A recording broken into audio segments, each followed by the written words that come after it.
Primera de Timoteo, capítulo 3, versículos del 8 al 13. Escribe Pablo: de la misma manera, los diáconos deben ser dignos de mucho respeto y tener integridad. No deben emborracharse ni ser deshonestos con el dinero. Tienen que estar comprometidos con el misterio de la fe, que ahora ha sido revelado, y vivir con la conciencia limpia.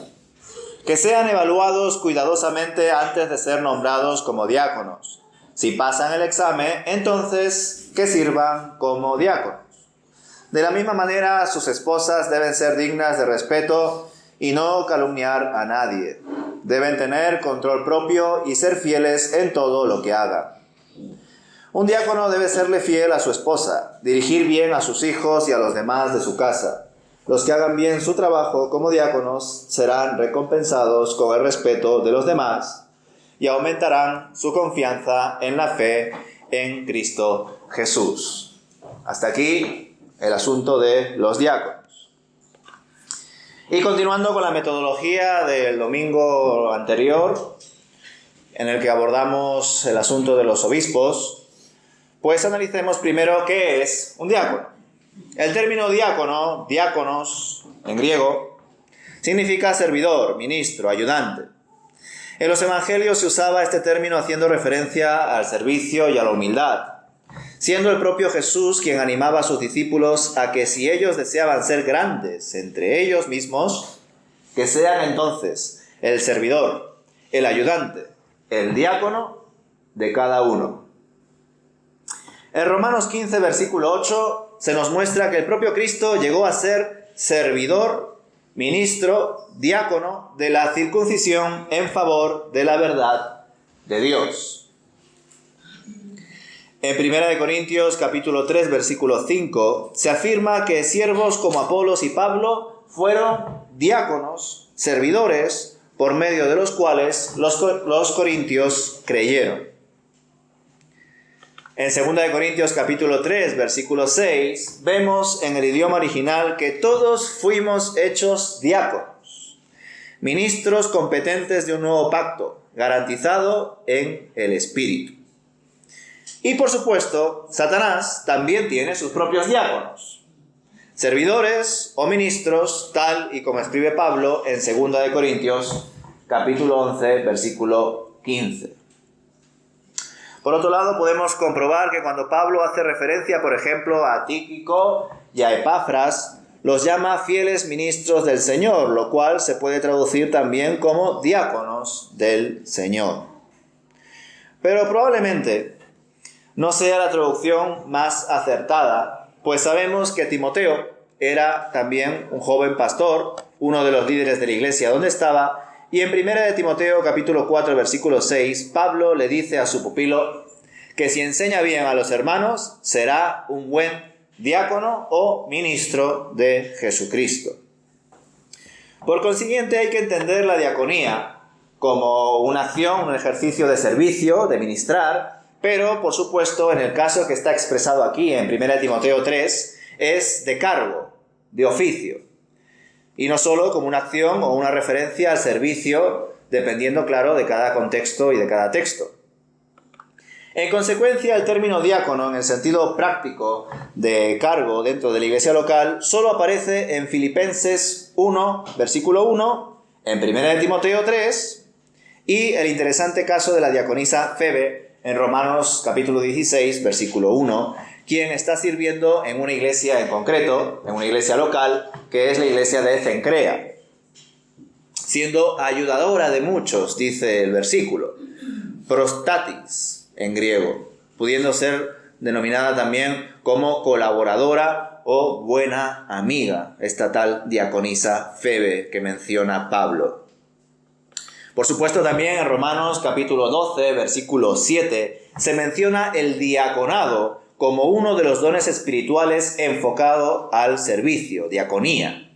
Es decir, un cargo que colabora en la iglesia siendo de ayuda.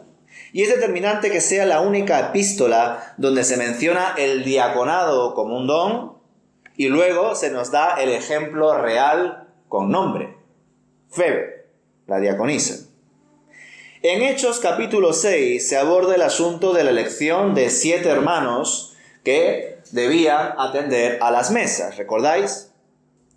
Y se usa allí el verbo en griego diaconeo, que significa servir, ministrar o atender. Estos hombres fueron escogidos entre la congregación para atender las necesidades de suministro diario, es decir, la provisión de alimentos a personas necesitadas, entre ellas las viudas, como recordaréis en ese capítulo 6.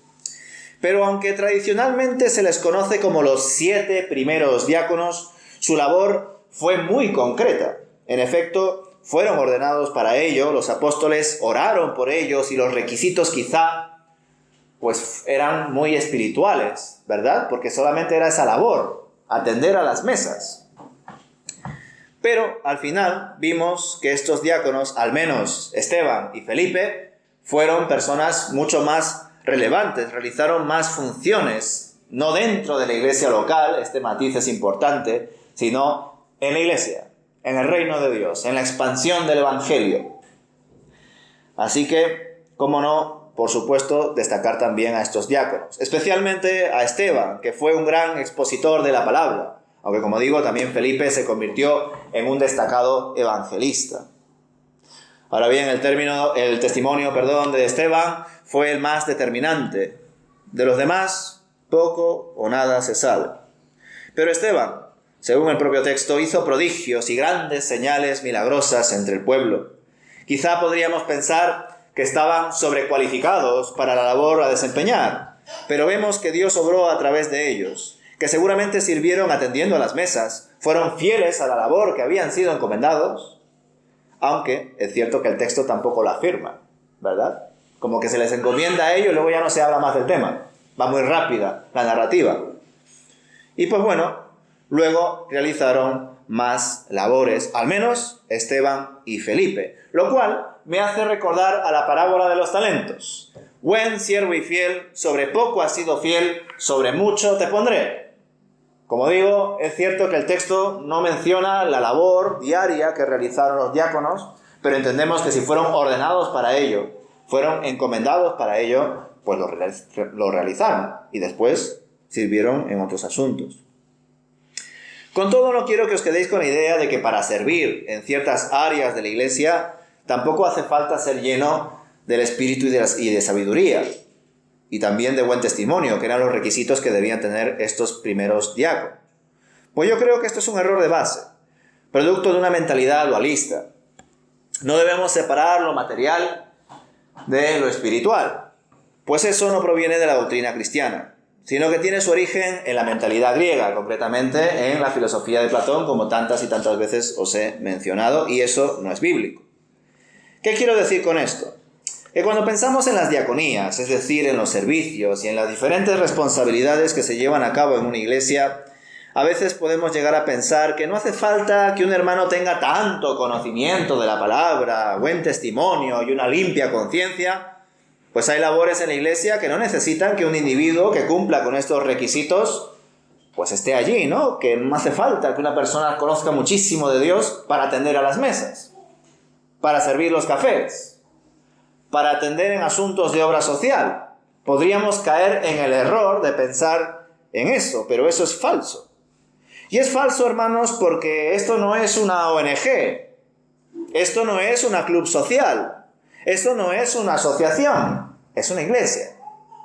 Y en una iglesia todos deben entender que todo lo que hacen, lo hacen para el Señor. Desde presidir en el púlpito hasta colocar las mesas, servir el café, recolocar las sillas, lo que se os ocurra. Pues si no, hermanos, caeríamos en orgullo, en soberbia, en intentar ganar algún beneficio o acallar nuestras propias conciencias. Y recordar que uno de los puntos que más marca la diferencia entre el cristianismo y otras religiones es que nosotros no hacemos nada para obtener algo a cambio. Nosotros ya lo hemos recibido todo en Cristo, por su gracia, por su amor. Cuando éramos pecadores y estábamos muertos en nuestros delitos y pecados, Cristo murió por nosotros. A diferencia de otras religiones, nosotros no debemos acumular obras para que ojalá, Señor, me lleves al paraíso. Señor, tú me has dado ya la vida eterna en Cristo Jesús, me has amado y por ello yo te sirvo. No para ganar, ya lo tengo todo en Jesús. Y eso es muy importante. Por ello entiendo que el servicio dentro de la iglesia, independientemente de qué área sea, debe ser con madurez, con conocimiento, con buen testimonio, con limpia conciencia. Porque si no, estaremos en lugares donde habrá gente que hará favores para obtener algo a cambio. Que incluso tendrán pequeños negocios dentro de las relaciones de la iglesia. Algo que vimos, por ejemplo, en el templo, ¿verdad? Como Jesús se enfadó con todos esos vendedores y campistas que estaban en el templo. Pues desgraciadamente hay gente que es así dentro de las iglesias. Pero los que servimos en conciencia, los que entendemos que detrás del servicio hay algo especial que es de Dios, pues marca muchísimo la diferencia, hermanos. Dios nos ha dado una nueva vida. ¿Para qué? ¿Para ganarla otra vez? ¿Qué es Dios? ¿Una especie de banco que nos ha dado un préstamo y luego nos pide los intereses? Pues desde luego que no. Nosotros estamos sirviendo aquí y fuera de aquí por amor, porque Dios nos amó primero y ya estamos completos en Él. Así que cuando servimos, lo hacemos sabiendo que ya tenemos todo asegurado en Él, que nuestro corazón debe estar centrado en Él, en su reino, en su justicia, pues donde está nuestro tesoro, allí estará nuestro corazón. Y nuestros tesoros, gracias a Dios, son celestiales. No perecen, no se quedan aquí. Y en medio de todos ellos, nuestro mayor regalo es la presencia de Dios. Por ello creo que todo hermano que quiera servir en la iglesia debe buscar ser más lleno del Espíritu, más sabio en el Señor, guardar su testimonio y su vida para ser más santo como Dios es santo. Al menos es una de las ideas más importantes que extraigo de 1 de Timoteo, capítulo 3, y de Hechos, capítulo 6. Que es importante que la persona que sirva sepa muy bien para quién sirve y cómo debe servir. Pues si no es así, no lo hará con excelencia, no lo hará con limpia conciencia, lo hará por hacer. Y Dios quiere que le sirvamos con integridad, con entendimiento, que nuestro servicio, nuestra adoración sea en espíritu y en verdad. No vaya a ser que creamos servir a Dios cuando ni siquiera Él no nos conoce, porque no existe una relación con Él. ¿Os suena, verdad? Muchos me dirán en aquel día: Señor, Señor, ¿no profetizamos en tu nombre? ¿Y en tu nombre lanzamos demonios? ¿Y en tu nombre hicimos muchos milagros? ¿Y en tu nombre presidí en el culto? ¿Y en tu nombre serví los cafés? ¿Y en tu nombre hice el mantenimiento? ¿Y en tu nombre hice esto y aquello? Todo eso está muy bien. Pero hacerlo siempre con conciencia delante de Dios, teniendo una relación con Él en su Santo Espíritu. Si no, seremos aquellos religiosos que quieren acumular obras para ganar algo a cambio. Pero como he dicho, nosotros ya lo tenemos todo en Cristo. Ya está todo completo. Dios no nos ha hecho un préstamo, no es un banquero. Ya lo tenemos todo. Por eso lo que hacemos ahora es por amor. Agradecidos con todos. Y agradecidos por todo.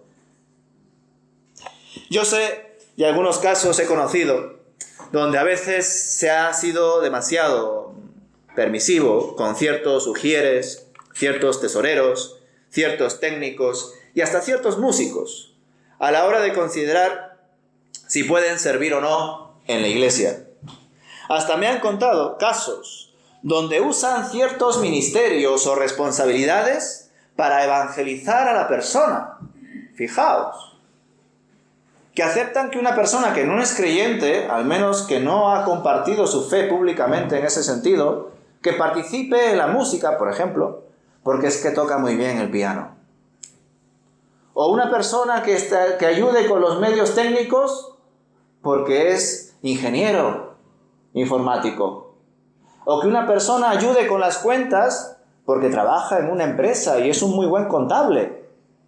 Y por supuesto que aquí podrían venir grandes músicos, ¿verdad? No creyentes.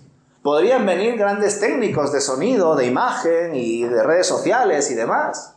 Aquí podrían venir, personas que sepan muy bien de electricidad, mantenimiento, etcétera, ¿verdad? Y podrían ayudarnos mucho en ese sentido. Pero si no tienen a Dios, esas personas no lo están haciendo para Dios. Y el privilegio que tenemos aquí no es limpiar por limpiar, cantar por cantar, presidir por presidir. No, hacemos las cosas para el Señor. Y las hacemos en respuesta a su amor. Porque ahora amamos y debemos seguir amando a los demás. Pero sin embargo hay iglesias que parece que hacen una diferencia, que es lo que digo, este pensamiento dualista de una cosa es lo espiritual y otra cosa es lo material. No hace falta que la persona sea creyente y madura para llevar los medios técnicos o para que esté colaborando en la música o en el mantenimiento, porque no pasa nada. Solamente va a ayudar a colocar las sillas, tampoco pasa nada. Solamente va a atender a las mesas. No hace falta ni siquiera que sepa escribir, si solamente va a atender a las mesas. Y sin embargo, ¿qué pone Hechos capítulo 6? Escoged entre vosotros a personas de buen testimonio, limpia conciencia, llenos del Espíritu Santo, con sabiduría y conocimiento, para atender a las mesas. Fijaos. El asunto no era las mesas, sino que debían ser personas conscientes de para quién estaban haciendo eso, para el Señor, para su iglesia. Y que por supuesto detrás de esa labor de atención a las viudas, a los enfermos, a las personas necesitadas, en ese ejercicio de provisión de alimentos y demás cosas que seguramente harían, que lo hagan también con sensibilidad, con amor, sabiendo que tienen a un jefe allí, que lo está viendo todo. Porque claro, ¿cuántos de nosotros a veces, quizá en otra vida o quizá ahora, quién sabe, pues todavía somos pecadores? Si el jefe no mira, pues bueno, quizá aprovecho la situación, ¿verdad? Si no hay una inspección, bueno, pues quizá no tengo que estar cumplimentando con todos estos documentos, ¿verdad? A veces podemos ser así. Bueno, si la Guardia Civil no está por allí, pues quizá puedo ir a otra velocidad. Tantas y tantas cosas de la vida cotidiana, ¿verdad? Pero cuando entendemos que tenemos a un amo en los cielos, que es nuestro Señor, no estamos pensando, ¿está la policía o no está la policía? ¿Hoy viene el jefe a la empresa o no viene? Porque si no viene, puedo ir un poquito más tarde. Y tantas pillerías, ¿verdad? Cosas sagaces que a veces hacemos. Pero el que tiene a Dios tiene a alguien más importante que lo sabe todo y lo ve todo, y para Él vivimos. Para Él vivimos, para Él servimos. Así que qué triste, hermanos, saber, ¿no?, que hay iglesias que, bueno, piensan, es que una cosa es predicar y enseñar, y la otra es tocar o cantar o limpiar o gestionar. Eso es otra cosa, no pasa nada. ¿Dónde está eso en la Biblia? ¿Dónde está esa separación entre lo material y lo espiritual? Por supuesto, como digo, hermanos, muchas personas no creyentes podrían venir aquí y ayudarnos con la alabanza, ayudarnos con las cuentas, ayudarnos con la limpieza y el mantenimiento y más cosas, pero esas personas no lo harían para Dios hasta que no tengan una relación con Dios. Pues no pueden hacer algo para alguien que no creen de verdad que exista. Y si creen que existe, querrán conocerle. Pues, ¿qué persona, sabiendo por definición quién es Dios, no buscaría conocerle? Sería ilógico, o quizá pretencioso, el intentar vivir esta vida sin conocer al Creador y sustentador de esta propia vida. Así que desde luego que aquellos que no creen que Dios existe, no van a buscar nada de Él.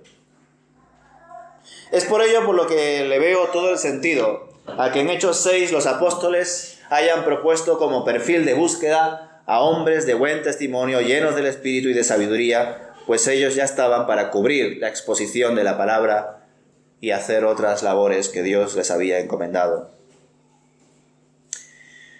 Así que, hermanos, esto es importante también para nosotros, el considerar también el diaconado en medio del obispado. Solo una persona que ha comprendido que Dios le ha amado primero, puede ser capaz de amar a los demás. Pues la ayuda que proviene de Dios no consiste en dar una bolsita de alimentos y apuntar los datos del receptor. La ayuda que proviene del Señor tiene muchas más implicaciones, tiene muchas más características. Es una ayuda cercana, cálida, esperanzadora, que no solo apunta el síntoma, sino que busca la raíz del problema y cuando lo detecta y ve disposición en la persona, deriva a ese necesitado, a las personas que Dios ha dispuesto para que le prediquen la palabra y conozcan más a Cristo. Cada caso es un caso, hermanos, pero todo lo que hacemos, lo hacemos para el Señor. Por ello debemos reflejar a Cristo en todo lo que decidimos y hacemos, ya sea aquí o en otro lugar. Si esta vida es una guerra espiritual, está claro que en buena parte los diáconos están en primera línea de batalla. Son los que más contacto deben tener con las personas necesitadas, pues están ahí para ser de ayuda a los hermanos y de ayuda al liderazgo que Dios haya dispuesto en cada iglesia. Por ello, los diáconos deben reflejar gran parte de los requisitos que también están expresados para los obispos. Aquí lo podéis ver en el capítulo 3. Gran parte de los requisitos son similares a los requisitos de los obispos, con la diferencia de que el obispo debe ser apto para enseñar, debe ser capaz de cuidar la iglesia. Estos requisitos no están puestos para los diáconos, sí para los obispos.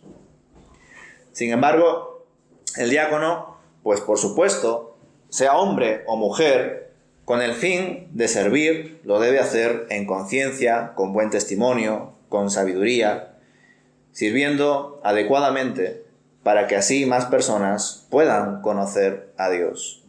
Y esto es un tremendo privilegio.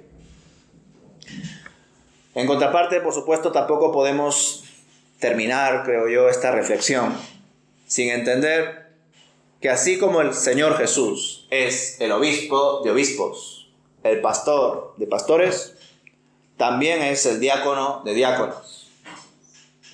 Pues nadie más que Él ha servido al Padre. Él sirvió hasta las últimas consecuencias. Él mismo dijo que había venido para servir, no para ser servido. Y sirvió hasta la muerte, y muerte de cruz. Y aún ahora continúa sirviendo, pues está intercediendo por nosotros, a la diestra de Dios. Hasta ahora el Padre trabaja y Él trabaja. Y gracias al trabajo de Dios, nosotros podemos vivir. Gracias a Él, nosotros subsistimos, nosotros obtenemos la salvación, la vida eterna. Así que oremos, hermanos, para que el Señor nos siga preparando para el servicio, pues este es el sentido de la vida, servir a Cristo. Y en este aspecto, ya os lo he compartido también con el asunto del obispado. Dios determina en las iglesias a pastores, a diáconos y a diferentes responsables que pueden ayudar a toda la iglesia, Efesios capítulo 4, a crecer juntos como comunidad, como cuerpo de Cristo, y que todos estemos a la estatura de Cristo. Dios no llama a ciertas personas para que sean maestros, evangelistas, pastores, diáconos, etc., para que ellos hagan absolutamente todo. Porque todo lo relevante al reino de Dios es un privilegio de cada uno de nosotros. Es el sentido de esta nueva vida que hemos obtenido en Cristo Jesús.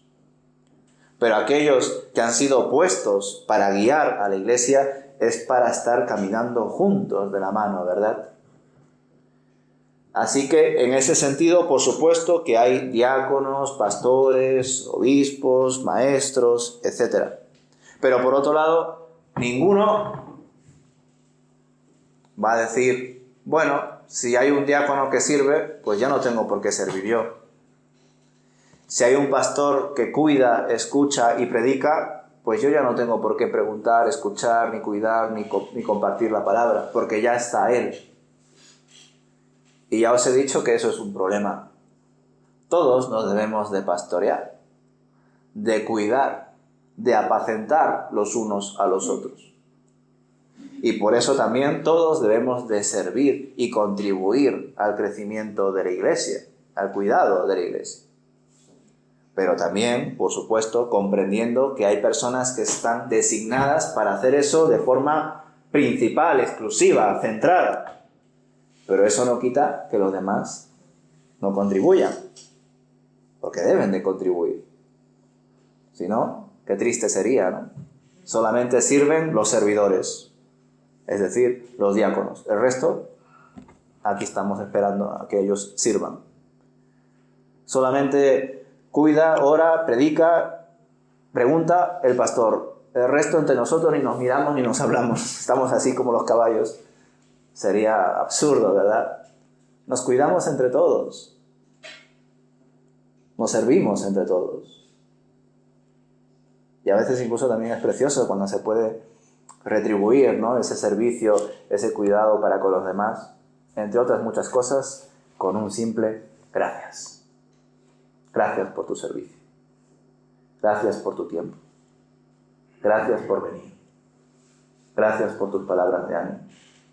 Gracias por orar por mí. Así que, hermanos, que el Señor nos siga mostrando, ¿verdad?, cuál es o cuál debe ser el carácter del cristiano, del Hijo de Dios. Y por otro lado, que nos siga mostrando a través de su palabra cómo se ha organizado la Iglesia en sus primeros años, para que luego podamos reflexionar, si alguno tiene ese interés, cómo se ha ido organizando la Iglesia a lo largo de los siglos, a lo largo de la historia de la Iglesia, porque claro, el asunto de los obispos, pastores y diáconos ha cambiado bastante a lo largo de la historia. Y dependiendo de qué iglesia tratemos, pues en algunos casos los diáconos serán de una manera y de otra, y en algunos casos los pastores tendrán un tipo de autoridad y reverencia, y en otros casos tendrán otro tipo de autoridad y reverencia. Pero para mí la clave es volver a la fuente, y la fuente es la palabra de Dios. Por supuesto, reconocer nuestro contexto, por supuesto, conocer nuestra historia, pero sobre todo intentar volver a la fuente, pero hacerlo juntos, unidos en un mismo espíritu, en una misma iglesia, en un mismo bautismo. Efesios capítulo 4. Un gran capítulo. Que el Señor nos siga dando sabiduría, hermanos, y sigamos orando los unos por los otros, y cómo no, por aquellos que nos presiden, aquellos que nos cuidan, aquellos que nos sirven. Que el Señor os bendiga. Amén.